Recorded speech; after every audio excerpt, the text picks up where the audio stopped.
iri ati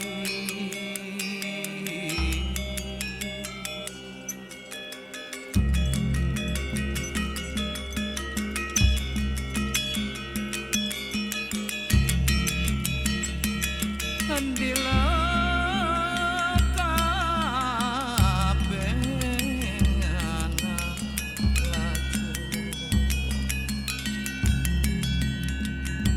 anda bongkang kabeh awan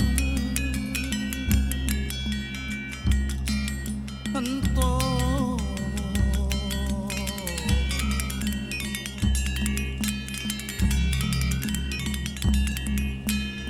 metu saking bibir ngawe musuh ada king dabda maker. The Ubud Writers and Readers Festival returns with the theme Mulat Sarira, self-reflection, which is a Balinese Hindu philosophy, a spiritual principle of examining our actions, thoughts and values to ultimately build the deepest sense of self-understanding, wisdom and interconnectedness in the pursuit of Dharma, the truth. These are not normal times, and many of us are still trying to value and evaluate the turbulence of this journey to navigate a path to calmness, comfort and clarity. The festival will delve into self-reflection and beyond, into cultural introspection, human rights, animal rights, the environment, and to examine who we are, what unites and divides us, how we coexist on this planet, how we care for our planet. We will delve into tangible and imaginary landscapes across fields of dreams, of oceans, mountains, into deserted islands, ancient temples, jungles, forests, villages, cities, Bali, our beloved home, and Ubud, a place whose name simply means obat, medicine. To which parts of normal do we wish to return, and what lessons learned will we take into the future? Join us in a festival that promises to be extraordinary, because Bali is extraordinary.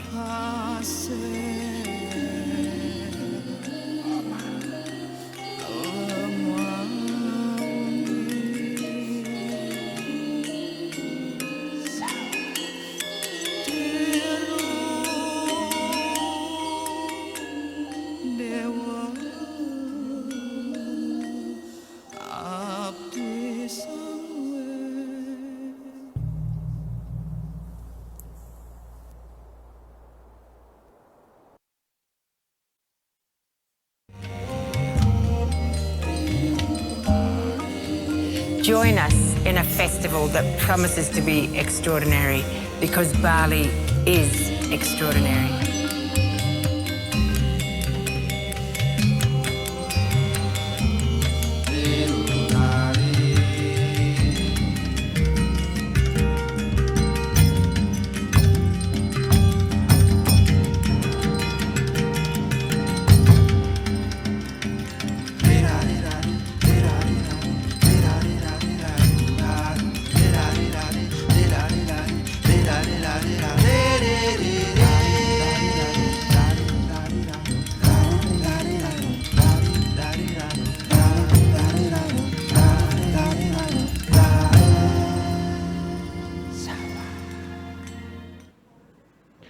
Selamat sore dan selamat datang di Ubud Writers and Readers Festival 2021.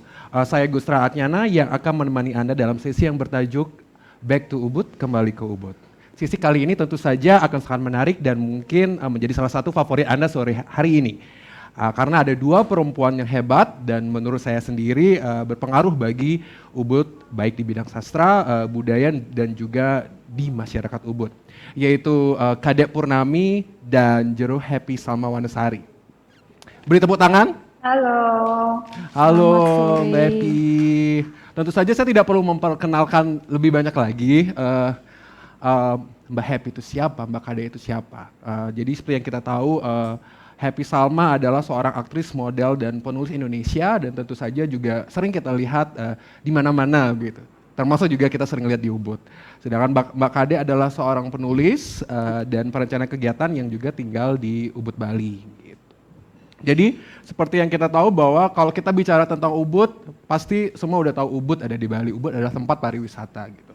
Tapi yang kita tahu adalah juga Ubud berasal dari kata ubat yang berarti obat. Gitu. Jadi tentu saja pertanyaan pertama dari saya sendiri adalah saya pengen tahu apa sih Ubud bagi dua pembicara ini. Mungkin dari Mbak Kade sendiri dulu yang lahir dan besar di Ubud dan juga sampai saat ini masih di Ubud. Mada bisa cerita sedikit? Selamat sore, Teh Happy, apa kabar? Baik, sore, hai. Jumpa secara virtual.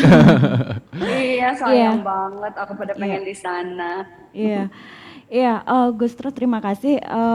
Ubud bagi saya adalah selain sebuah tempat kelahiran ya bagi saya, Ubud adalah sebuah oase yang tak pernah kering, yang selalu memberikan muara pada kreativitas ya. Jadi atmosfer Ubud itu sangat mendukung karena kita tumbuh dalam sebuah kultur seni, budaya, dan adat yang begitu kental. Dan tentu ekosistem yang terbentuk di Ubud itu sendiri membentuk saya juga gitu kan. Bagaimana lingkungan menjadikan dan membentuk saya siapa yang sekarang gitu kan. Hal itu juga sangat terbentuk dari Ubud itu sendiri gitu kan. Jadi Ubud adalah ubat, kemudian katanya juga asal katanya juga dari Usadi gitu kan. Bagaimana secara geografis Ubud adalah Usadi, desa di sebelahnya adalah Tranajenggala yang kita bisa tahu itu adalah Padang Tegal, dan satunya adalah Udiana yaitu taman. Jadi itu adalah lingkaran yang memang dekat sekali secara geografis, dan kultur, adat, budaya dan tradisinya memang masih sangat kental ya. Bagaimana Ubud mempengaruhi saya sampai hari ini adalah saya tumbuh dan berkembang dari kecil sudah begitu lekat dengan seni ya. Karena bagaimanapun kita sewaktu kecil, dan saya lahir di era 80-an, di mana memang terjadi sebuah transisi dari agraris, kemudian banyak yang mulai berkesenian, seke-seke mulai terbentuk, seke tari, seke gamelan, itu mulai banyak sekali terbentuk, dan itu juga melangkah memulai masuk ke sebuah pariwisata. Dan bagaimana sebuah istilahnya seni dan tradisi dan tari-tarian itu menjadi terkomodifikasi, menjadi bagian dari pariwisata dan bersifat lebih profan ya, tidak lagi semuanya menjadi sakral gitu. Jadi saya tumbuh dan berkembang di Ubud sejak usia 7 tahun, saya sudah mulai latihan menari, dan itu terbentuk dari lingkungan juga, di mana pada waktu itu kan kita masih belum ada gadget. Hal yang kita lakukan adalah berkegiatan menari, bergabung dengan organisasi atau seke yang memberikan pelatihan-pelatihan menari, terbentuk seke gamelan, seke tari, dan di sanalah kita tumbuh. Jadi lekat sekali bagaimana dunia seni pertunjukan itu dari kecil, dan itu menjadi sebuah bagian kita bertumbuh kembang gitu. Pertama kali saya menari itu ketika usia 7 tahun. Dan itu saya menari Sangyang Dedari. Sangyang Dedari, kemudian menari Sita, dan itu dibentuk oleh seke pertama tari kecak yang ada di Ubud, yaitu seke Tranajenggala. Dan itu juga menjadi pementasan pertama yang bersifat turistik dan profan. Nah, seperti itulah saya melihat Ubud, bagaimana Ubud membentuk saya dan menjadi begitu dekat dengan seni dan tradisi ya gitu. Jadi apa yang terjadi dari masa kecil saya terlibat dalam berbagai kesenian itu akhirnya membentuk saya untuk tetap menjadi seorang wanita Bali yang memang tumbuh dan berkembang di Ubud gitu loh. Jadi kelekatan saya dengan Ubud sungguh dekat, lahir, bertumbuh, dan akhirnya berkreativitas di Ubud juga gitu. Tentu saja saya tahun 90-an di Ubud memang anak-anak tahun segitu memang disibukkan dengan seketabu, sekemenari dan itu memang mungkin tak hilang, tapi nanti kita akan diskusikan hal tersebut. Nah, sekarang saya ke Mbak Happy. Mbak Happy yang lagi di mana Mbak Happy? Sekarang? Saya lagi ada di Parahyangan, lagi ada di Bandung sekarang. Oh, lagi di Jadi, Bandung. sorry. Iya, maaf sekali saya tidak bisa ikut gabung, hadir secara fisik di sana, tapi hati saya bersama kalian. Nah, kalau menurut Mbak Happy Salma, mungkin kita sudah tahu sebenarnya dari berita-berita selebriti yang kita baca mengapa, tapi saya pengen dengar sendiri langsung dari Mbak Happy Salma tentang Ubud itu sendiri. Bagi Mbak Happy, jauh di dalam lubuk hati Mbak Happy itu Ubud itu apa gitu kalau boleh tahu? Oke, makasih banyak untuk Writers Ubud Festival ya untuk kesempatannya. Juga saya mau berkomentar sedikit dengan tadi penjelasannya Kadek Purnami ya. Kadek Purnami salah satu orang yang sangat beruntung sekali, dia tumbuh kembang di dalam sebuah lingkungan yang sangat mendukung sehingga membentuk karakter seperti sekarang ini yang fondasinya adalah dekat dengan seni ya, dekat juga dengan literasi. Dan saya pun juga sebetulnya beruntung karena di generasi saya ketika tumbuh itu tadi tidak ada gadget sehingga mungkin ketergantungan kita terhadap sesuatu benda asing itu tidak besar atau tidak sebesar tantangan anak-anak sekarang gitu. Semoga itu masih bisa terus dilestarikan dan diteruskan gitu. Nah, kalau Ubud sendiri bagi saya, Ubud adalah takdir bagi saya ya, karena ya seperti tadi disampaikan di berita-berita selebritis dan lain sebagainya, saya ibaratnya menterdamparkan diri di Ubud dengan bahagia. Jadi saya juga tidak menyangka bahwa saya akan hidup di sana dulu sebelum saya bersuamikan Cokus ya yang memang keluarganya berasal dari sana. Saya tahu Ubud tetapi saya tidak akrab dengan Ubud gitu. Saya tahu bahwa kalau memang mau menonton pertunjukan, mau datang ke museum, larinya ke Ubud gitu. Tetapi hanya sebatas itu saja. Tetapi ketika saya menikah dengan seseorang berasal dari sana, saya melihat begitu dekat sesuatu yang tidak pernah saya bayangkan. Kita sesama orang Indonesia, untuk orang Indonesia pun kayak, masih ada seperti ini gitu. Saya menikah, bagaimana kontribusi solidaritas gotong royong masyarakat terhadap satu sama lain itu begitu kuat gitu ya. Maksudnya satu rasa, satu irama itu tuh betul-betul terasa tuh sampai ke tulang sumsum lah ibaratnya gitu. Bukan hanya sekedar seremonial atau sekedar basa-basi, tetapi memang betul-betul dari hati yang paling dalam. Dan saya tidak mengira ada sesuatu yang begitu serius ikatan satu sama lain seperti yang saya lihat secara nyata dan menjadi bagian dari Ubud. Sehingga akhirnya saya menjadi bagian dari Banjarnya, lalu saya mengetahui lebih dekat pribadi, perilaku, kegiatan masyarakat Ubud itu ya memang secara takdir yang menuntun saya, tetapi akhirnya di awal-awalnya saya melihat Ubud, saya pikir gini, waduh luar biasa ya, tanggung jawabnya besar sekali ya jadi orang Bali gitu.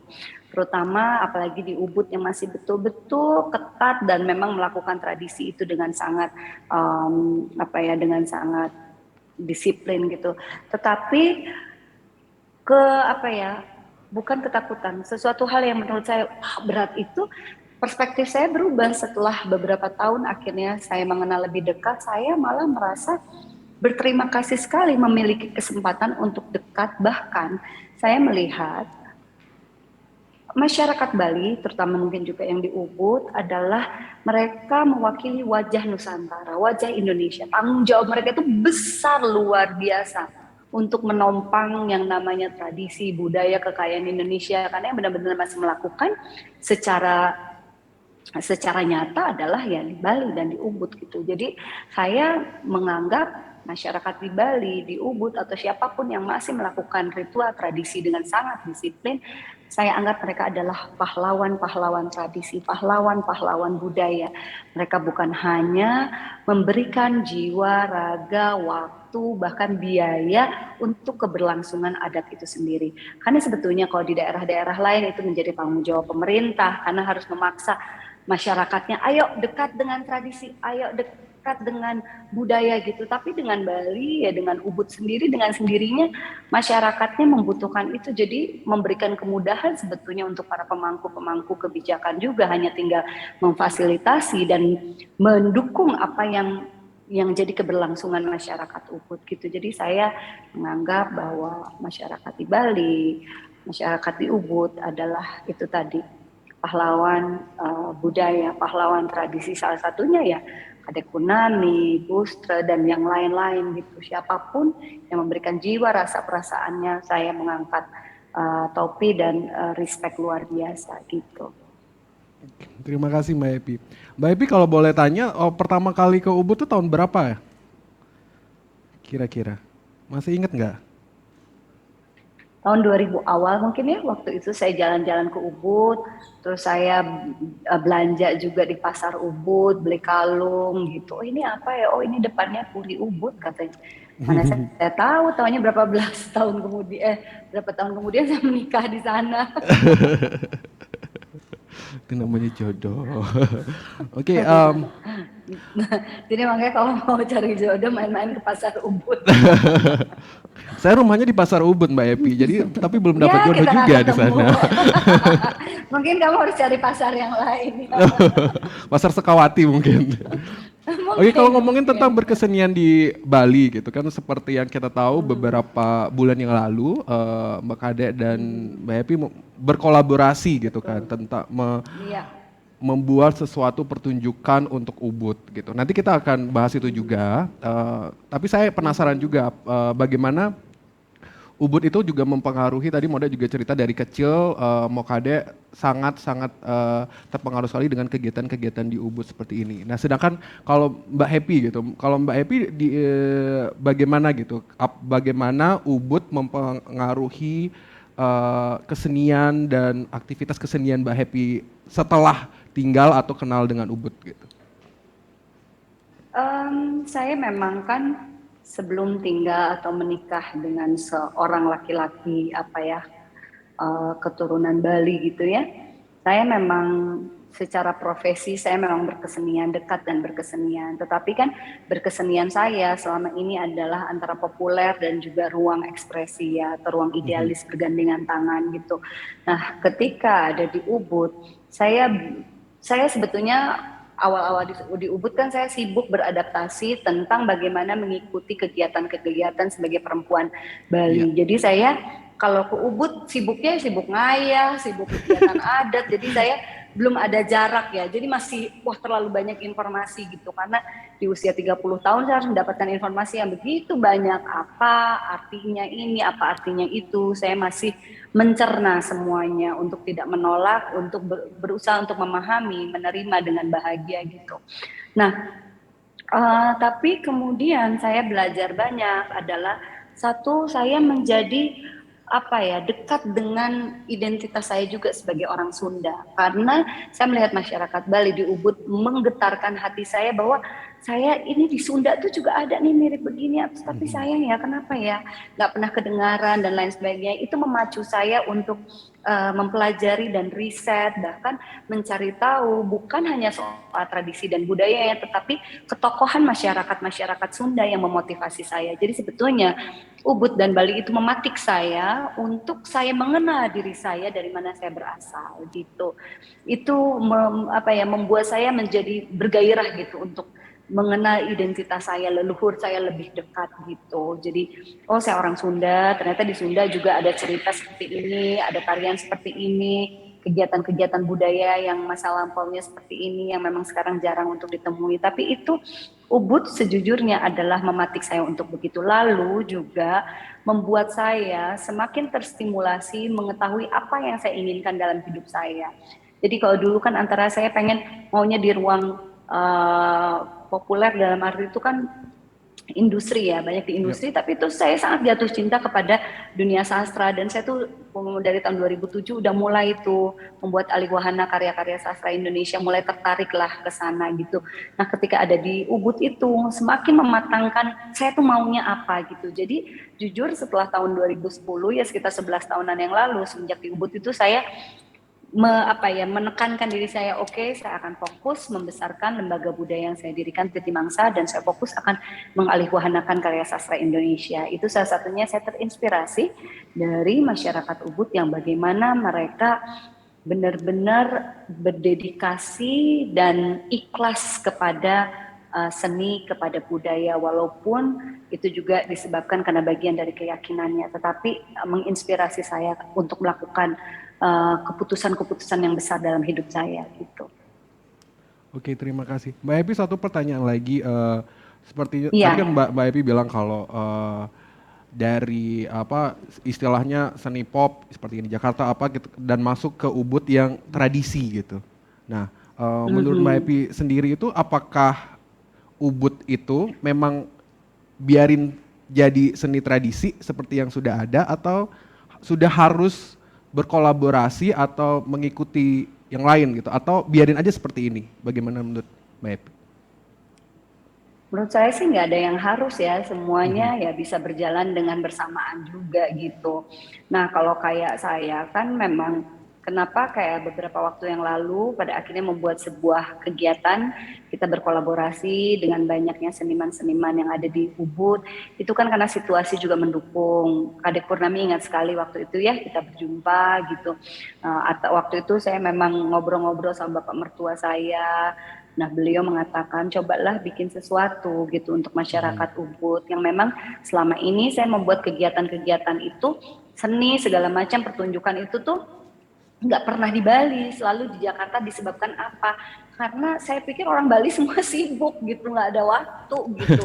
Kalau nggak Sibuk upacara ngayah ya? adat, ya sibuk ngayah, dan maksudnya kan pertunjukan ada terus tiap hari, dan Iya. saya tuh juga nggak kepikiran gitulah. Nah situasi ini tuh sebetulnya pandemi ini tuh ladang kreativitas yang tidak pernah terpikirkan sebelumnya gitu. Dan waktu itu saya jumpa dengan Kadek Purnami, akhirnya yuk Depur gitu ya, Depur waktu itu mungkin kalau masih ingat, kita dengan pertemuan-pertemuan yang sepertinya semesta memang membuat kita berjodoh untuk berjumpa, kita berdiskusi gitu. Saya bilang kita bikin yuk kolaborasi, karena banyak seniman-seniman yang waktu itu tidak banyak melakukan kegiatan, tapi bagaimana cerita-cerita tradisi itu biar bisa dipahami oleh banyak orang gitu. Jadi memang membutuhkan banyak kolaborasi dan penyesuaian cerita. Jadi menurut saya itu hanya sebagai alternatif lain aja gitu. Ada bentuk pertunjukan semacam itu, sehingga ada kolaborasi dengan teman-teman di Jakarta. Seperti waktu itu ada Reza Rahadian, ada Ibu Christine Hakim,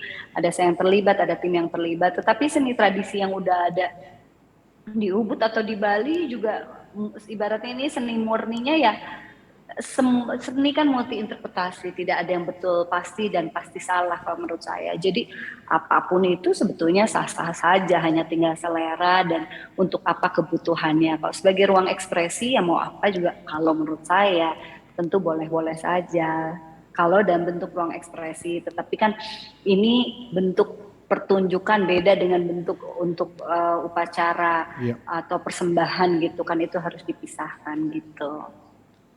Oke.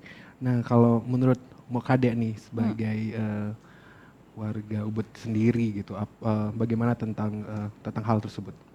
Ya, kalau saya melihat dari sebagai perempuan Bali ya, bahwa merawat budaya dan adat istiadat, menjaga itu adalah komitmen yang besar sekali ya.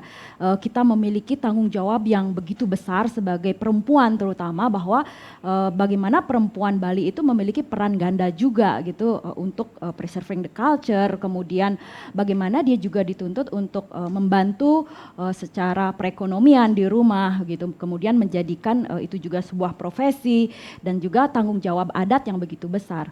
Semisal bagaimana kita bisa membalancing hidup kita ya, pengalaman saya ketika bekerja secara profesional, tapi di satu sisi juga banyak sekali tuntutan-tuntutan adat yang harus dilaksanakan. Itu tuh memang ekstra kita butuh dan itu komitmen yang besar sekali untuk mengatur semua itu. Tapi kita memang melihat itu adalah bagian dari persembahan. Jadi tidak memang ada beban bahwa harus seperti ini, tapi itu adalah bagian dari persembahan, bagian dari yadnya kita lakukan dengan tulus ikhlas. Karena bagaimana kita tumbuh dari kecil itu adalah belajar olah rasa.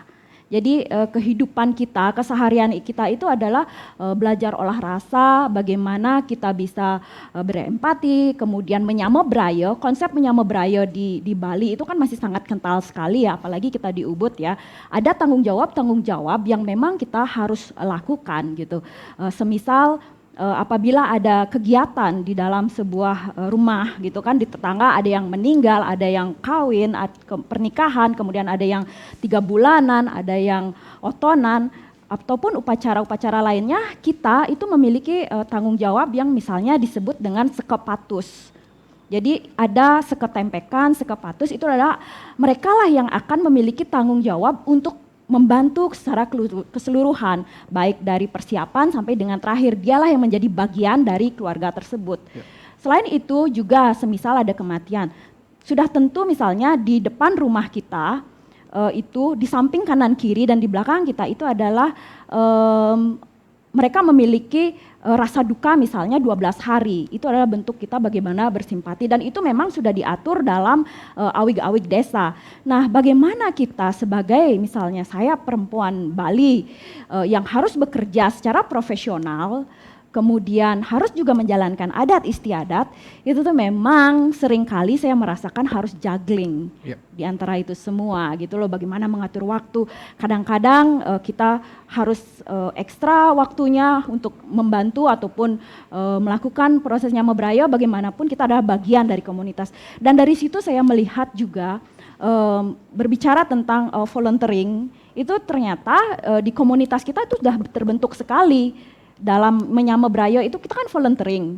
Jadi waktu kita persembahkan, kita membantu. Nah, saya yakin di organisasi tradisional itu sistem itu juga ada gitu. Kemudian melihat bagaimana juga seni tradisi dan pada akhirnya kita pun berkolaborasi kemarin bersama Teh Happy, kemudian kita mengangkat sebuah pagelaran Taksu Ubud dan itu adalah sebuah karya kolaboratif, karya kolektif, di mana kita mengajak berbagai seniman, tabuh, kemudian tari untuk berkarya bersama. Nah kemarin kan kita berbicara juga tentang pandemi juga kan, situasinya begitu sedih gitu kan, dan Ubud sangat merasakan sekali. Karena bagaimanapun kita di Ubud kan hidup dengan pariwisata, tidak bisa dipungkiri lagi. Hampir 80% masyarakatnya bergantung pada sektor pariwisata. Dan bagaimana seni dan tradisi itu juga menjadi bagian dari pariwisata sehingga menjadi pariwisata budaya atau seperti itu. Nah, saya yang lama sekali juga sudah membuat berbagai macam kegiatan untuk mempromosikan Ubud, kemudian pariwisata, tidak membiarkan Ubud redup begitu saja. Jadi terpikir untuk melakukan sesuatu minimal Ubud masih terdengar. Walaupun melalui virtual ataupun tapi ada kegairahan. Jadi pemikiran Ubud mati suri atau bagaimanapun ternyata seni kemudian budaya itu adalah healing juga gitu loh. Bagaimana kita memberikan kesempatan kepada seniman di masa pandemi seperti itu untuk menghealing dirinya. Jadi konsep ubad itu juga teraplikasi di sana gitu loh. Bagaimana kita mengobati diri sendiri kita, bagaimana kita sebagai orang asli Ubud harus sembuh dulu dong perasaannya sebelum kita memberikan inspirasi ataupun memberikan obat pada jiwa-jiwa yang lain gitu kan. Jadi secara dilihat dari situ saya sangat menginginkan waktu itu memang Ubud masih tetap terdengar gitu. Walaupun semua membilang bahwa Ubud memang redup, memang kenyataannya seperti itu gitu loh. Tapi menurut Modek sendiri apakah kita masih harus tetap mempertahankan pariwisata Ubud atau kita istilahnya menyalahkan bahwa pariwisata gitu? Ya. Ketika kita berbicara tentang pariwisata itu adalah seperti pisau bermata dua ya. Bagaimanapun tidak dipungkiri perkembangan Ubud sampai hari ini kan karena pariwisata juga. Budaya juga adalah akar gitu loh. Jadi ada analogi yang mengatakan bahwa misalnya analogi pohon gitu kan, tentang bagaimana pariwisata budaya. Jadi bagaimana akarnya itu adalah religinya kita, agama Hindu dengan adat istiadatnya kita, kemudian batangnya itu adalah hasil dari keseniannya kita, baik itu yang bersifat tangible apapun intangible, kemudian bagaimana daun dan bunganya itu kita petik dan kita persembahkan dan itu akan dikembalikan lagi ke masyarakat gitu loh. Bagaimana komodifikasi budaya, seni itu akhirnya juga mensejahterakan masyarakat melalui pariwisata. Jadi tidak kita bisa bilang bahwa sekarang ketika kejadiannya seperti ini kita menyalahkan 100% pariwisata, tapi kita juga harus mulai ke depannya memikirkan sustainability-nya kita gitu loh. Seberapa jauh sih kita akan menggunakan istilahnya tradisi dan seni kita itu untuk dieksplor ke pariwisata gitu kan. Jadi jangan semuanya juga. Kita harus tetap juga memikirkan mana yang sakral, mana yang profan. Jadi saya rasa pariwisata budaya adalah memang sejauh ini adalah pendekatan yang memang masih sangat membantu kita untuk menjaga kita sebagai sebuah komunitas di Ubud. Gitu. Terima kasih. Kan tadi juga dua orang ini, Mbak Kade dan Mbak Happy kan sudah terbiasa gitu untuk memimpin atau jadi leader sebuah pertunjukan, penyelenggaraan pertunjukan. Tapi ketika kembali lagi ke masyarakat, seperti tadi Mbak Happy bilang sangat harus beradaptasi di ngayah gitu. Itu tuh masih sama atau gimana? Karena kan kalau kita tahu mungkin orang-orang melihat bahwa perempuan Bali terkenal dengan memakai kebaya, kain setiap hari, tapi mereka tidak tahu bahwa di balik itu bagaimana perempuan Bali bahkan menurut saya sendiri laki-laki Bali tidak bisa melakukan apa-apa tanpa perempuan Bali, dari upacara dan lain-lain gitu. Dan itu sudah menjadi sebuah leader, tapi bagaimana memposisikan diri dan juga Mbak Happy ketika terjun di dalam masyarakat. Baik, ketika terjun di dalam masyarakat, kita adalah bagian dari warga masyarakat.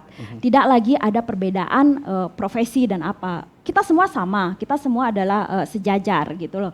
Jadi bagaimana kita melakukan aktivitas ngayah. Saya dulu sempat menjadi pengurus PKK ya, jadi wakil ketua satunya, dan itu memang banyak sekali tanggung jawabnya selama 5 periode, satu periode itu kan 5 tahun ya. Banyak sekali tanggung jawab adat, kemudian tanggung jawab kita untuk membina perempuan di PKK ya. Jadi kita itu memang pertama itu tanggung jawab yang besar.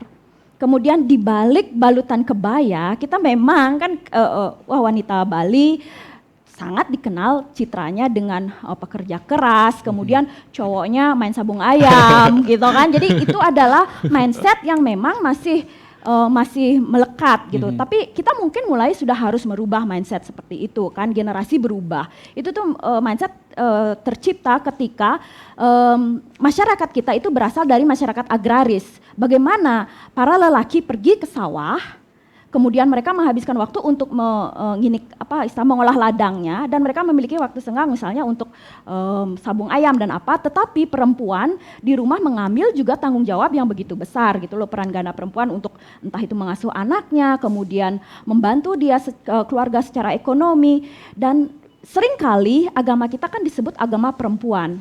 Karena banyak sekali persiapan di dalam sebuah upacara itu diselesaikan oleh perempuan gitu loh. Dari misalnya persiapan Banten dan apa, saya ketika menjadi bagian dari masyarakat, dari warga, itu kita di dalam Banjar itu kita memiliki tanggung jawab sebagai pengayah dan pengempuan puro. Yang pasti kita ada 3 puro yang kita ini, puro desa, puro pusah, dan puro dalem. Dan setiap puro itu ada 2 kali perayaan setiap 6 bulan, upacaranya tiap 6 bulan. Belum lagi apabila kita memiliki puro Kloncing, itu puro Melanting, puro Suba, tambah lagi misalnya ada 6. Terus di rumah kita sendiri kan ada juga puro pribadi kan.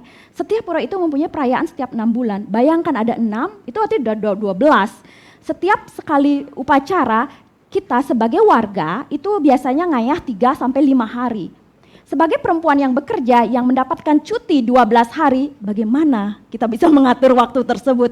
Jadi mereka yang menjalankan profesi bekerja secara profesional dan menjadi bagian dari ini memang dituntut untuk benar-benar bisa mengatur waktu, kemudian kita juga ingin beryadnya, kita juga ingin menjadi bagian dari komunitas dan masyarakat karena di Bali kan masih sering kali ada konsep kesepekan gitu kan, apabila kita tidak hadir atau seperti itu. Dikucilkan jadi gitu ya. dikucilkan. Jadi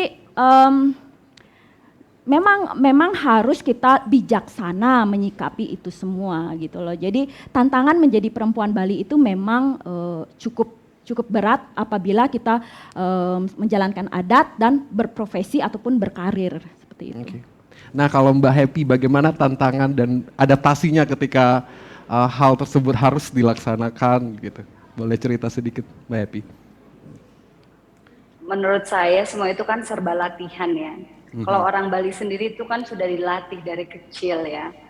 Tapi karena udah terlatih dari kecil beradaptasi dengan situasi yang begitu complicated untuk orang lain ya, untuk orang luar. Tetapi kalau saya melihatnya orang Bali sendiri, saya kayak melihat neneknya suami saya, teman-teman saya, saudara-saudara saya, enggak berat kalau dipikirin, jangan dipikirin, dilakukan saja, dijalani saja. Maksudnya kalau memang sulit, nah apalagi saya bukan orang Bali istilahnya, tetapi akhirnya menjadi bagian dari masyarakat Bali. Kalau dipikirin, seperti tadi Mbok Kadek bilang, wah banyak sekali hari, banyak sekali yang harus dikorbankan, tiba-tiba saya harus menghentikan pekerjaan saya, membatalkan kepergian saya karena ada upacara-upacara penting. Kalau dipikirkan secara duniawi tentu itu menjadi berat, tetapi kalau dijalani karena itu kan namanya spiritual adanya di hati dan dirasa. Ketika itu datangnya bersumber dari sana, entah kenapa semua pun juga bisa menjadi mudah dan bisa dikendalikan. Jadi intinya adalah dari masyarakat Bali, dari kegiatan adatnya, terutama para perempuannya, saya melihat bahwa tidak ada yang tidak bisa. Karena urusan kegiatan Bali itu selalu berhubungan dengan alam ya, dengan situasi yang unpredictable istilahnya, tidak bisa kita kendalikan, cuaca dan lain sebagainya. Tetapi kok bisa-bisa saja dan baik-baik saja karena munculnya kepasrahan di sana. Nah, karena munculnya kepasrahan itu, jadi apapun yang sulit selalu ada jalannya. Itu yang saya temukan dan saya bisa pelajari. Tentu sebagai orang luar saya ya, melihatnya itu luar biasa berat tentu. Tetapi berat itu kalau dibahas kan, kalau dijalani kan ya, semua ya dimanapun ya, tugas jadi perempuan, mau jadi orang Bali, orang Jawa, orang Sunda, mau keyakinan apapun, berat dengan ceritanya yang berbeda-beda, casingnya aja yang beda, tetapi kan sama sebetulnya. Itu sih kalau yang saya tangkap dan saya lihat gitu. Kalau memang saya ngelihat kayak bapak mertua saya, kalau dibahas kayaknya bisa 3 jam nggak selesai kegiatannya dia dalam sehari saja. Tapi kalau tidak dibahas, dia hanya menjalankan dan melihat, dan itu tertanam dan menjadi intisari di dalam hidup kita, itu menjadi sesuatu hal yang sederhana bahwa gitu. Ternyata sesimpel itu gitu, bisa sampai ke sana gitu pada akhirnya nanti hakikatnya iya. Terima kasih Mbak Happy, itu sangat mencerahkan gitu. Oke. Jadi jangan takut untuk para generasi muda, mau perempuan, mau laki-laki. Memang tanggung jawab itu berat, tetapi kita kan hanya tinggal melangsungkan. Optimisme, keyakinan itu harus selalu ada bahwa para sesepuh kita itu di balik kesulitan itu juga pasti ada kemudahan untuk kita bisa menjalankan itu, sehingga jangan sampai juga generasi muda Bali pada kabur semua nanti gitu ya, karena akan menanggung beban berat itu gitu. Tapi karena percayalah ya, orang yang lahir dari tradisi dan budaya begitu kuat, kebahagiaan itu adalah muncul ketika melaksanakan. Ketika dia tidak melaksanakan, itu tidak ada kebahagiaan. Jadi sesulit apapun tugas berat itu, kebahagiaan yang muncul dari sana. Percayalah gitu. Jadi sesulit itu, seberat itu, seribet apapun itu, tapi disitulah sumber kebahagiaan, terutama mereka yang memang lahir dan berasal dari Bali atau tempat-tempat yang memiliki kekuatan tradisi yang sangat sulit atau dianggap berat gitu. Oke, terima kasih banyak. Boleh tepuk tangan yang ada di sini? Oke, sebelum saya membuka sesi tanya jawab pada sore hari ini, saya ingin memutar video mengenai sedikit dari kolaborasi Mbak Kade dan Mbak Happy juga teman-teman seniman kemarin di Ubud dalam sebuah pertunjukan Taksu Ubud. Oke, sudah bisa diputar? Silakan. Cahaya Sang Hyang Paramasukma memenuhi dunia ini. Dibuatlah stana berupa parahyangan sebagai penerang seluruh dunia. Aku tidak yakin dengan keberadaanku di sini, tapi aku harus pulang. Aku percaya pohon punya anak.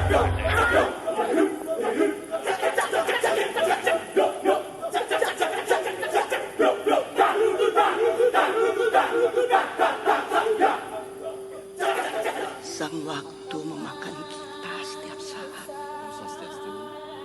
Kumbara? Bagaimana caranya menanggung tanggung jawab adat yang rumit ini? Kumbara teka. Pulang. Kembali pada akarmu. Oke, terima kasih. Nah, Mbak Happy boleh cerita sedikit di balik Taksu Ubud? Iya. Dan kenapa? Persis tadi seperti pembahasan kita ya. Iya. Teaser tadi persis seperti pembahasan kita bahwa ternyata di balik kerumitan itu muncul selalu kebahagiaan, dan ketika tidak menjalankan bahkan kebahagiaannya seperti terenggut gitu ya. Jadi Taksu Ubud itu adalah kerja kolaborasi. Kerja kolaborasi itu memang tentu semua memiliki tugas masing-masing gitu ya. Saya produser, Kadek Purnami pimpinan produksi, ada juga penulis ya, waktu ada juga koreo, ada sutradara tari, tetapi semua saling intervensi gitu. Jadi ini betul-betul kerja yang memang berdasarkan dari proses kebersamaan. Sebetulnya pertunjukan ini dibuat adalah sebagai bentuk respon kita terhadap situasi. Dan saya kalau secara pribadi juga ingin menyampaikan gagasan titipan saya gitu ya, yang dititipkan lewat teman-teman yang ingin disampaikan ke banyak orang, bahwa saya melihat bahwa masyarakat Bali itu di balik situasi apapun itu dia tidak pernah putus asa, terlihat dari upacara-upacara keagamaannya tetap berjalan, dupa tetap menyala, sesulit apapun putus asa itu tidak terjadi gitu. Dan bentuk kolaborasi ini adalah bagian dari itu gitu. Bagaimana generasi muda ya, waktu itu dari saya dikenalkan oleh Kadek Purnami, waktu itu Kadek Purnami siapa kira-kira yang layak untuk kita ajak kerjasama. Ada beberapa nama muncul dari beliau, tentunya sebagai orang Ubud yang tahu nama ini, lalu saya tanya juga Bapak Mertua, saya cari-cari tahu sendiri, lalu kita kawinkan bersama sehingga memuncullah karya ini. Jadi karya ini organically juga lahir dari kecintaan kita kepada bakti, seni tradisi, dan juga tanah leluhur kita Ubud gitu. Dan yang menariknya adalah cerita ini adalah juga memang cerita yang diciptakan gitu, tetapi seiring waktu memang banyak hal-hal dituntun oleh para leluhur kita. Salah satunya adalah juga bagaimana dari catatan kakek suami saya waktu itu ya, Coko Kedingura, dalam catatannya masih dalam bahasa Sangsekerta ya, kalau tidak salah ya, Bali kuno atau apa ya, betul ya. Nah, kita terjemahkan waktu itu oleh Cok Bayu, memang kebetulan salah satu menjadi tim kita juga, dia punya datanya yang setelah diterjemahkan inti sarinya itu tentang bagaimana kembali ke akar, bagaimana usaha di desa, bagaimana Ubud yang artinya obat itu tuh sudah dicatat gitu. Jadi kita sebetulnya itu seperti terilhami gitu ya Kadek Purnami ya, tolong koreksi kalau saya ada yang terlewat. Kita kayak berdiskusi sampai akhirnya loh ini ada, jadi kita mengambil kutipan-kutipan itu, dialog itu pun juga kita cerita, banyak menginterview beberapa penari kita yang bagaimana dulunya mereka ada yang tinggal di Amerika, misalnya salah satu penabuhnya akhirnya terpanggil kembali ke Bali gitu. Ada juga yang anaknya terpisah dari orang tuanya ketika meninggal akhirnya pulang lagi ke Bali. Jadi banyak kisah-kisah nyata yang diramu yang sehingga menjadi pertunjukan ini. Dan jangan lupa pertunjukan ini terjadi ketika lagi ketat-ketatnya mau PPKM gitu ya. Jadi memang apa ya, kita harus mengikhlaskan diri bahwa ini adalah kerja bersama gitu. Semua yang ingin menyumbangkan ide, pikiran atau apapun demi kecintaannya dia gitu. Jadi memang kesabaran, keikhlasan kita juga dituntut dalam kerja kolaborasi ini yang luar biasa sih. Hanya dalam 1 hari sekali penayangan waktu itu sudah ada 2.500 penonton, sehingga hanya dalam 3 hari itu hampir 26.000 penonton gitu. Dan dengan apa ya, antusias yang luar biasa dari para penonton kita yang mereka merasa relate gitu, walaupun bukan orang Bali, yang mereka ngerasa oh saya juga suka merasa terpanggil untuk kembali ke kampung halaman saya gitu, kurang lebih. Ya, semoga bisa terjadi bentuk-bentuk kolaborasi semacam ini gitu. Dan saya senang banget bisa bekerja sama dengan Kadek Purnami, dengan teman-teman yang lain yang selama ini kalau ketemu ya, kalau nggak lagi upacara adat, lagi ngaya, cuman high and bye, tetapi dalam situasi sekarang kita punya kesempatan bekerja bersama dan menjadi saudara yang lebih dekat gitu. Oke. Nah, kalau menurut Mbak Kadek tadi bisa dijelaskan lagi tentang Taksu Ubud? Iya, memang Taksu Ubud itu kan generik sekali juga ya ketika pembentukannya, dan salah satu sastrawan yang memang lelangit kita di Ubud kan Cokorda Gede Ngurah, dan karyanya itu kita memang pakai di opening line yang dibacakan oleh Ibu Christine itu diambil dari puisinya beliau. Nah di sana juga sudah memang seperti disampaikan tadi, kita membuat Taksu Ubud itu pun dari naskah dan ceritanya kita memasukkan seperti apa itu Ubud. Perjalanan Resi Markandia datang ke sini, kemudian ada sungai, jadi ada di awal babak kita menceritakan tentang sungai, kemudian identik sekali dengan Ubud, sungai Campuhan itu adalah pertemuan 2 sungai. Sungai Wos. Jadi bagaimana Sungai Wos itu menjadi sumber kehidupan bagi masyarakat Ubud itu sendiri, bahwa air adalah sumber kehidupan. Agama kita pun di awalnya disebut agama Tirta atau agama air. Jadi segala sesuatu bentuk upacara yang ada di Ubud itu kita pasti memakai unsur air. Kemudian unsur api kita pasti pakai gitu loh. Jadi pertemuan 2 sungai Campuhan itu kerap kali bagi masyarakat kita itu dipakai untuk penglukatan. Jika ada keresahan dalam jiwa kita, jika ada sakit atau apa, kita ke sana untuk mengambil air itu sebagai penglukatan atau pembersihan jiwa kita. Jadi itu kita masukkan juga bagaimana di dalam komposisi musik yang dibuat dengan menggunakan perputaran misalnya 8 mata angin itu, kemudian unsur air kita masukkan di sana, unsur sungai. Kemudian ada juga kita memasukkan pertemuan antara langit dan bumi. Dan berputarlah mandala itu, terciptalah semesta gitu di awal babaknya. Setelah itu kita juga memasukkan unsur perayaan pohon. Jadi ada satu dialog di sana di mana kita melibatkan teater anak-anak, sekitar ada 15 anak-anak yang kita libatkan dalam satu babak namanya perayaan pohon. Hari ini pun adalah hari Tumpa Uduh. Jadi hari untuk pohon, untuk tumbuhan.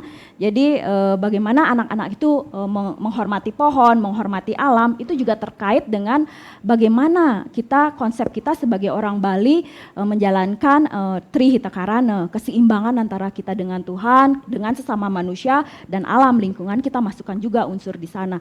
Dan terakhir itu adalah perayaan sebagai manusia, di mana misalnya keresahannya kita kan membuat di naskah itu penokohan satu, misalnya si Umbara. Bagaimana dia berjarak sekali awalnya dengan budayanya sendiri. Dia memiliki ketakutan untuk pulang. Bagaimana dia memiliki ketakutan untuk tidak diterima kembali oleh masyarakat gitu kan. Jadi dia ada keraguan-keraguan seperti itu. Kemudian ibunya meyakinkanlah, pulanglah, kembali ke akar. Jadi bagaimana kita berbicara kembali ke akar adalah kembali kepada budaya.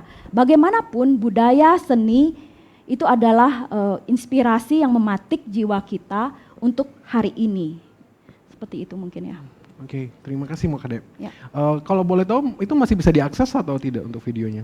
Itu sekarang di Titi Mangsa ya Teh ya? Kemarin kita memang Sekarang tayang di belum. Budaya Saya. Iya, tapi belum ditayangkan di Titi Mangsa. Rencananya Desember nanti kita akan launching lagi, biar bisa ditonton lagi. Pengennya bahkan suatu saat nanti kita bisa pentaskan secara langsung gitu. Iya. Oke, sekarang saya mau buka sesi pertanyaan. Mungkin ada yang mau tanya dari di sini atau di online ada yang mau bertanya? Tidak? Oke, di sini ada. Satu.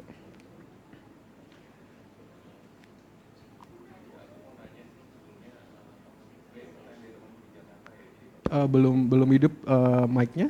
Ya, bisa didengar. Tes. juga. Oh ya. Ini pertanyaan dari teman saya di Jakarta sebenarnya, tapi menurut saya menarik.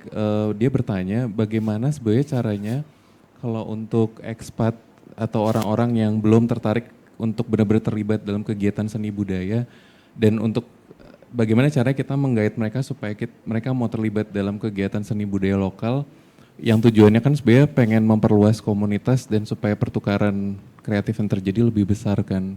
Itu sih. Mbak Happy mau jawab dong. Oke. Mungkin dari Iya. Mbak Happy bisa merespon. Sebetulnya ya mudah sekali, hanya tinggal cari sahabat orang Ubud, tinggal di rumahnya, tinggal di vilanya, ikut mereka. Karena pasti orang Bali tiap hari kan sibuk sekali, pasti ikut kegiatan seminggu aja. Karena saya punya teman baik ya, dia tadinya seminggu, tiba-tiba 2 minggu, tahu-tahu sekarang 3 bulan ada di Bali. Kegiatannya adalah tiap hari dia ngayah ya, bergotong royong ikut dengan masyarakat di Bali gitu, sampai akhirnya dia betul-betul melebur gitu. Karena biasanya gini, orang Bali juga tidak mau memberi kerumitan kepada banyak orang. Dalam arti gini, kalau untuk turis kadang di informasinya ya yang sederhana, yang simpel, tapi kalau pengen tahu lebih dalam seperti yang tadi dipaparkan oleh Kadek Purnami, itu memang harus melebur dan menjadi bagian dari masyarakatnya. Cari sahabat, cari kawan, kalau tinggal mungkin jangan di hotel-hotel yang pada umumnya, cari di rumah-rumah penduduk dan ikut menjadi bagian dari kegiatannya mereka. Ikutin aja misalnya anaknya atau siapa orang tuanya atau tetangganya. Saya jamin tiap hari pasti ada kegiatan adat. Sekali aja ikut pasti akan bisa memahami dan lebih dekat gitu. Karena pertunjukan yang sebetulnya yang dilakukan oleh orang Bali adalah kegiatan-kegiatan adatnya. Apa yang ditonton seperti tadi saya pentas, kita buat segala macam, itu adalah hanya sapuan-sapuan kecil. Tetapi kenyataan panggung terbaiknya adalah kehidupan sehari-harinya itu. Oke, Mode bisa mau Ya, nambahkan? kalau dari saya sendiri kan Ubud terutama ya, di Ubud itu sudah terbentuk sebenarnya walaupun melalui pariwisata ya, bagaimana kita sebagai orang Bali itu sebagai host dan orang yang datang ke sini, para ekspatriat, kemudian para tamu itu mereka adalah guest. Ubud sudah dikenal sebagai host yang ramah, yang memang menyambut mereka datang dan sudah pernah dikatakan bahwa Ubud adalah benteng terbuka dengan berbagai siapapun yang datang dia terbuka gitu loh. Dengan adanya homestay yang digerakkan di Ubud itu sebenarnya adalah salah satu cara untuk bisa masuk dan lekat dengan kehidupan masyarakatnya. Homestay itu kan konsepnya kalian datang ke sini, kemudian tinggallah di rumah penduduk, kalian bisa melihat dari mereka bangun pagi itu ngapain, sampai dengan malam hari kegiatannya seperti apa. Dan mereka pasti akan welcome dan akan menjelaskan pagi hari oke, saya membuat saiban, itu adalah persembahan untuk yang tidak, misalnya para buta kala yang tidak kelihatan. Nanti saya akan mengaturkan canang itu kepada siapa, kemudian misalnya ada upacara di rumahnya atau di tetangga biasa diajak. Jadi kami adalah benteng terbuka yang akan dengan sangat senang hati memberitahukan seperti apa sih culture-nya kita. Jadi marilah kemudian kita kembali lagi ke akar sebenarnya apa sih yang menjadi potensinya Ubud. Ubud itu sebenarnya pengen dikenal dengan apanya. Jangan sampai nanti ke depannya orang datang ke Ubud, oh aku mau datang ke Ubud nih dari Jakarta, aku mau datang untuk floating breakfast, kemudian aku mau datang untuk infinity pool, kemudian aku mau swing, Terus dia harus datang ke bar apa untuk menikmati gastronomi, which is sebenarnya gastronomi juga bagian dari budaya kita dan kita tidak memungkiri itu terjadi. Tapi mungkin ya udah saatnya kita kembali, yuk lagi kembali ke culture-nya kita, potensinya apa sih? Mungkin kedepannya kita bisa lagi pergi ke museum itu keren loh, tidak hanya floating breakfast yang sekarang menjadi keren gitu loh. Yuk ke museum atau sekarang kita yuk belajar membuat canang, membuat batik, belajar menari atau menabuh, membuat tapel. Mari kita kalau di satu sisi marketing mampu membuatkan itu tren, swing, infinity pool atau seperti apa itu menjadi tren. Mari kita yang bekerja di budaya menjadikan berbudaya itu sangat keren gitu loh. Ayo kita buat anak muda itu tertarik gitu loh dengan cara anak muda gitu loh. Jadi ya nggak apa-apa TikTok menari misalnya, kita adaptasi aja terhadap perkembangan teknologi, kita perkembangan inovasi. Yuk kita rangkul juga inovasi teknologi tersebut untuk kita mendekatkan budaya. Kemarin saya sempat juga membuat beberapa pementasan telusur seni tradisi. Jadi pada masa sebelum pandemi, hampir di setiap sudut desa itu kita mendengar ada tari-tarian ya, gamelan, kecak. Kemudian 1,5 tahun itu begitu senyap. Jadi saya memindahkan pementasan kecak, Sangyang Jaran, Sangyang Api itu ke sebuah virtual, sebuah pementasan online. Jadi tetap merasa dekat dengan mereka yang sebenarnya tidak bisa datang ke Ubud untuk menonton. Nah bagi saya kita tuh terbuka sekali kok untuk dipelajari bagaimana budaya kita dan mari kita buat, kita rawat dan jaga dan jadikan juga berbudaya itu keren untuk di anak-anak muda ke depannya. Saya sih sangat berharap sekali ya Ubud nanti memiliki sebuah culture center yang menggali potensi-potensi seni yang ada di Ubud dari sekian banjar yang ada. Sebenarnya apa sih potensi dari desa-desa tersebut? Apa potensi seninya? Ketika kita bisa membuat sebuah culture center dengan infrastruktur yang bagus, dengan aksesibilitas yang bagus, kemudian fasilitasnya memadai untuk sebuah pementasan, dan kita wadahi dari anak muda sampai dengan yang maestro untuk dipentaskan. Jadi mungkin kalau kita mau membuat tren seperti itu, kita bisa menjadikan itu tren lagi gitu. Oke. Ada pertanyaan lagi? Mungkin ada yang mau tanya? Tidak ada? Oke. Kalau menurut Mbak Kade, kalau jika kita bisa berandai-andai gitu atau mengarang indah gitu, apa sih yang perlu dibenahi atau Ubud seharusnya bagaimana gitu di dalam imajinasi? Ya sebenarnya apa yang harus dibenahi ini juga bukan sesuatu yang absolut ya, cuman dari pemikiran saya aja. Yang pertama kita memang harus berbenah karena kita kan Ubud ini sekarang sudah digempur dengan mass tourism. Yuk balik lagi kita memikirkan pariwisata budaya, kemudian sustainability-nya kita, keberlanjutan kita seperti apa. Kemudian infrastruktur juga harus dibenahi gitu kan, bagaimana infrastruktur desa ini. Terus banyak memang yang belum bagus dan rusak kan, begitu banyaknya orang datang, seperti apa sih sebenarnya capacity Ubud untuk menerima turis gitu kan.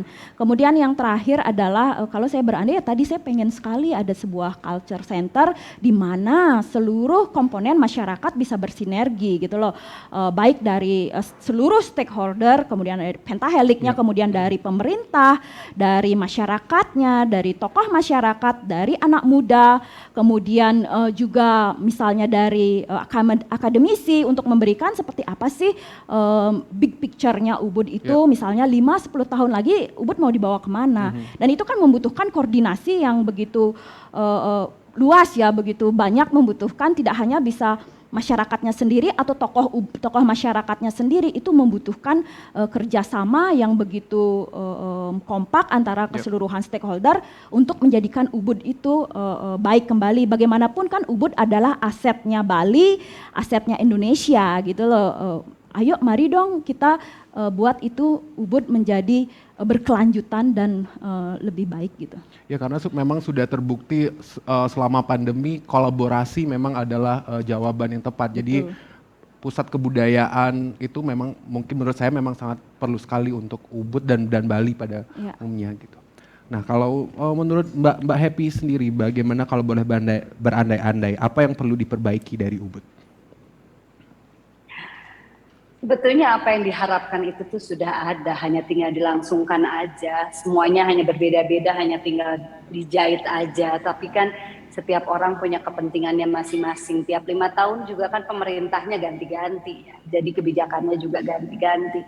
Yang pasti sih gini, di Ubud tuh saya melihat kita bisa menemukan segala macam.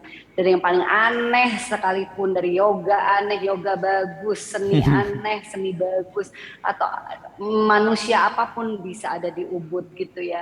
Dan yang saya ingin perbaiki, yang saya berharap ingin kedepannya lebih baik adalah nurani yang tulus. Jadi jangan sampai apa yang sudah dilakukan oleh masyarakat Bali, bakti hidupnya kepada seni, budaya, tradisi, meneruskan juga pesan-pesan leluhurnya itu tidak dimanfaatkan dan dijual belikan oleh orang-orang yang hanya untuk kepentingan pribadi atau hanya untuk sekedar bisnis. Jadi ketika mereka punya bisnis apapun di Bali, mereka memberikan hati dan ketulusannya juga memang untuk membangun Bali yang sebenarnya atau Ubud yang sebenarnya.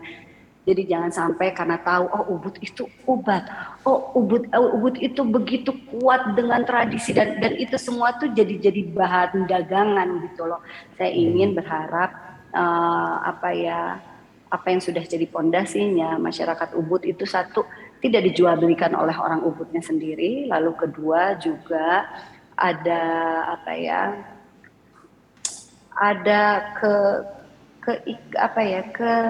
ketulusan gitu. Tapi ketulusan itu kan bisa muncul dari apa sih? Dari situasi. Nah, situasi sekarang itu sebetulnya mengajarkan untuk semua pihak apa yang tadi dicita-citakan oleh Kadek Purnami, oleh saya, oleh banyak orang, bahwa yuk di Ubud itu dulu dikenal karena apa sih? Tapi kan itu juga dulu itu masyarakatnya, orang-orangnya juga berbeda. Ya, orang dulu datang ke Bali kan nggak cuma datang untuk party, tapi memang ingin melebur dengan masyarakatnya. Party juga nggak ada salahnya, tetapi yang salah adalah kalau sebagian waktunya dihabiskan semua untuk sana, sedang kekayaan begitu banyak di Bali, kenapa tidak dimaksimalkan? Jadi satu juga para influencer yang datang ke Bali atau juga siapapun yang berinvestasi di Bali berharap di kemudian harinya dia menyumbangkan dananya, jiwanya itu betul-betul sungguh-sungguh untuk kemajuan budayanya dan tradisinya Bali, nggak cuma hanya sekedar mengejar popularitas atau mengatasnamakan membantu, tapi sebetulnya menjual belikan itu. Oke, terima kasih. Itu sih dari saya. Oke. Iya, sama-sama. Pertanyaan terakhir dari saya sebelum menutup sesi sore hari ini, karena ternyata sudah hampir selesai. Tidak terasa. Saya mau ingin minta satu kata dari masing-masing Mbak Happy juga dan Mbak Kade. Satu kata, oke. Iya, satu kata. Satu kata saja yang kalau kita tahu Ubud adalah obat, tapi selain itu satu kata dari Mbak Kade tentang Ubud dan Mbak Happy tentang Ubud. Dari Mbak Kade, Ubud adalah? Bagi saya komitmen untuk menjaga budaya. Oke, komitmen. Komitmen. Ya. Mbak Happy? Ubud adalah happy. Yeay. Oke, terima kasih banyak Mbak Happy. Terima kasih banyak Mbak Kade. Terima kasih banyak teman-teman yang sudah mengikuti sesi sore pada hari ini. Sampai jumpa di Ubud ya Mbak Happy. Sampai jumpa Teh. Iya, sampai jumpa. Iya, sampai ketemu lagi nanti ya, Dekun, Bustra dan juga teman-teman yang sudah ikut serta di dalam diskusi ini. Diberkati, sehat selalu semuanya. Terima kasih banyak. Oke, terima kasih banyak. Terima kasih banyak kepada teman-teman yang sudah hadir pada sore hari ini, walaupun yang sudah menonton online juga yang ada di luar Bali. Semoga nanti dan tahun depan kita bisa berada di sini semua. Saya ingin mengucapkan banyak-banyak terima kasih dan juga terima kasih atas dukungan dari patron program Yayasan Mudra Suari Saraswati dan kepada partner festival yang membuat Ubud Writers Festival dapat terlaksana. Dan jangan lupa juga follow Ubud Writers Fest dan bisa lihat program untuk besok di ubudwritersfestival.com. Saya Gustra Atnyana, mohon diri. Terima kasih. Terima kasih. To our venues, please install the Peduli Lindungi application or show your first vaccination card or the result of swab antigen at the entrance. Please follow our health protocol throughout the event by wearing your mask at all times, washing your hands regularly